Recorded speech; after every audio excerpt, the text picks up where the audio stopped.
En esta enseñanza, mis hermanos en Cristo Jesús, reflexionaremos detenidamente sobre dos cualidades a la excelencia que corresponden a Dios Padre, Dios Hijo y Dios Espíritu Santo, que al mismo tiempo no podemos negociar con el mal, ni tampoco ni con el demonio, ni el mundo, ni la carne.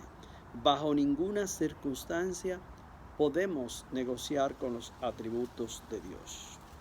Primero, Dios debería de ocupar todo el centro de nuestras vidas, y no solo de nuestras vidas, quizás como cristianos, sino más bien de todos los seres humanos, de todos los tiempos, en toda la generación y en todas las culturas. Dios debería de ser siempre el centro de todo nuestro existir. Porque nosotros, en este orden, queda claro, somos la creación predilecta de Dios.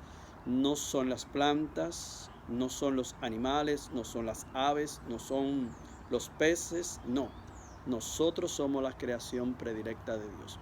Este primer punto en lo que es la cualidad de Dios, a nosotros nos corresponde definitivamente. Asimismo, nos corresponde poner a Dios en nuestras miradas, en el centro de nuestra familia, de nuestra comunidad, en el centro, en el aquí y ahora y siempre.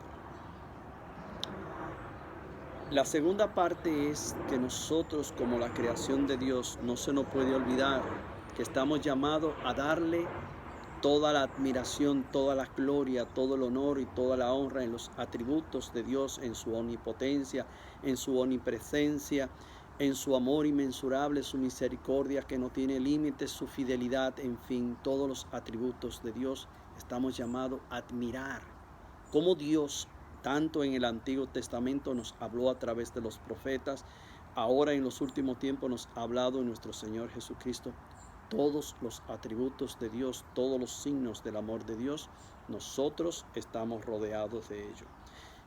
Y lo decimos con voz profética en este contexto porque en verdad nosotros no fuimos creados para vivir infelices en el pecado. Fuimos creados para vivir en comunión plena con el Padre, el Hijo y el Espíritu Santo, en la gracia de Dios, un Dios que nos ha creado a todos con amor eterno.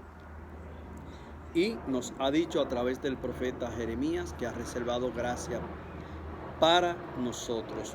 Es decir, que nosotros tenemos un Dios que tiene reserva, un Dios que es inagotable, que no tiene límite, que es insustituible, que el amor de Dios no se puede medir. Es un amor de generación en generación sin límites. Dios nos ama, mis hermanos, y Dios debería de ser la prioridad más importante de todo nuestro existir. Solo en Él nosotros alcanzamos todas las cosas y mucho más sobre aquellas cosas que quizás hipotéticamente el mundo, el demonio y la carne nos han dicho, así con afirmaciones que tales cosas son imposibles para nosotros. Eso es mentira del demonio, el mundo y la carne. Si no hablan que nosotros fuimos creados para vivir condenados en el mal, eso es una mentira del diablo. Nosotros no fuimos creados para vivir condenados y atados en el mal. Nosotros fuimos creados para vivir como un pueblo libre en la presencia de Dios. Dios nos creó libre porque somos de Él. Uno de los puntos que queremos destacar sobre estas dos verdades irrefutables de fe, que Dios se merece todo el centro de nuestras vidas, así como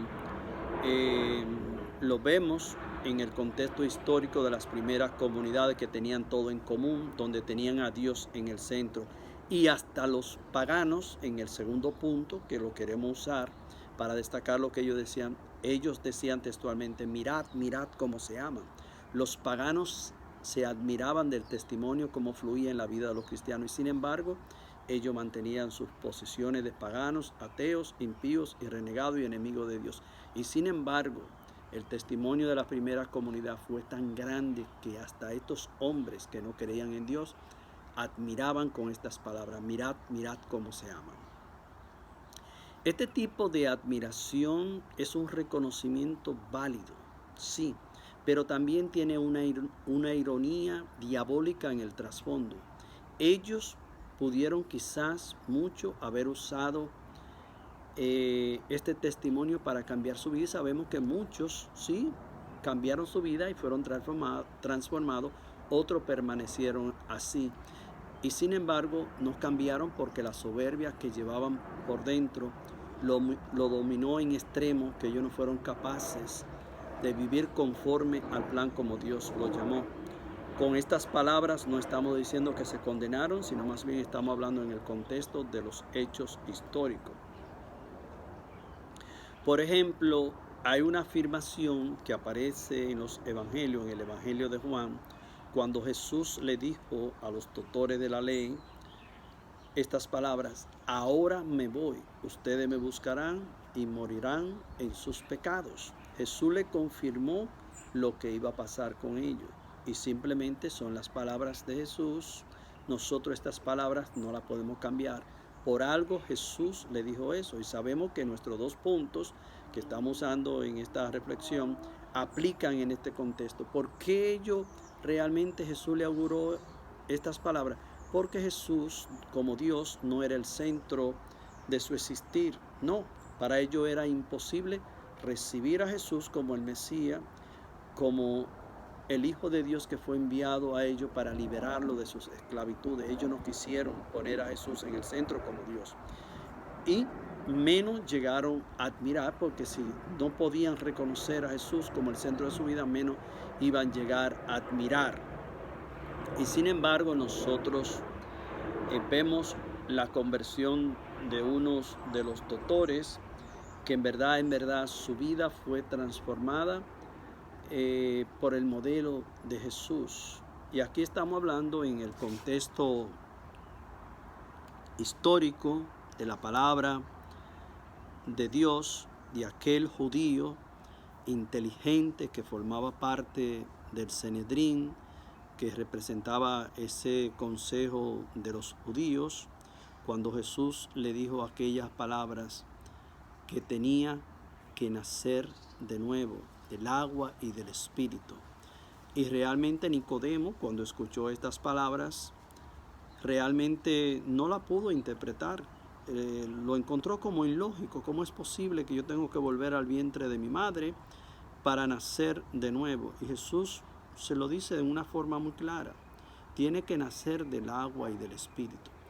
Me parece, desde la buena reflexión, o podríamos pensar desde la buena reflexión, que aquellas palabras dichas por Jesús a Nicodemo lo movieron a él a un cambio de vida, porque él iba a visitar de noche, escondido de los judíos, y era discípulo de Jesús a lo escondido. Incluso lo vemos con José de Arimatea, cuando fueron a balsamar el cuerpo de Jesús, que él trajo una cantidad de aloe y mirra para embalsamar el cuerpo de Jesús y darle santa sepultura. Sabemos que Nicodemo cambió su vida, se convirtió y recibió el premio de la vida eterna, como pasó el caso de aquellos que también fueron transformados en este contexto histórico. ¿Por qué? Porque reconocieron el centro en la presencia de Jesús, que es el mismo Dios, y realmente no solo se quedaron en la admiración, sino que de los buenos propósitos que Dios le puso en su corazón, pasaron a las buenas obras.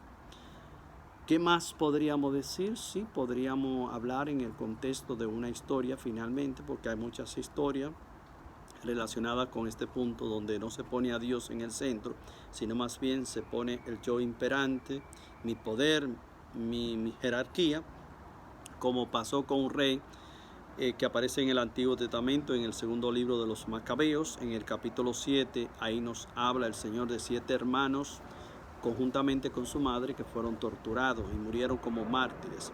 El rey Antíoco Epifanes, que era un malvado, un tirano, él y sus secuaces le dieron muerte a estos 7 hermanos y también a la madre. Y hay unos datos bastante fascinantes aquí. Uno de los hermanos comenzó a despreciar sus órganos, a entregarlo a sí mismo como lo había recibido de Dios. Y cuando este rey y los verdugos escucharon eso, se quedaron admirados de este joven con tanta valentía. Y sin embargo, esta es la ironía del demonio. Esto no quiere decir que ellos estaban en un proceso de cambio.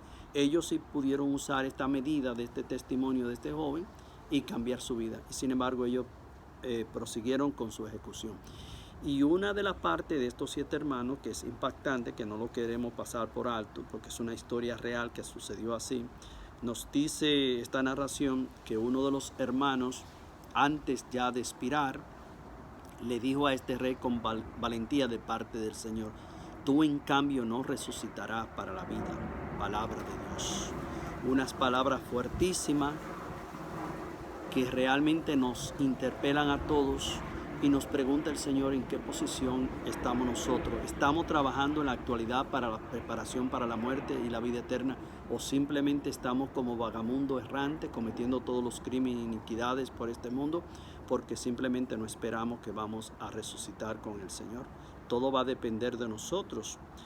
Nosotros sabemos que los impíos, los ateos, los cristianos, todos vamos a resucitar. Pero ¿para qué que vamos a resucitar? ¿Para la vida eterna o para la perdición? Toda esta parte queda bajo vuestra consideración. Nosotros deberíamos de reflexionar por qué es tan importante nosotros escuchar las palabras que Dios le dice a este joven para que se la diga a este rey. En cambio, tú no resucitarás para la vida.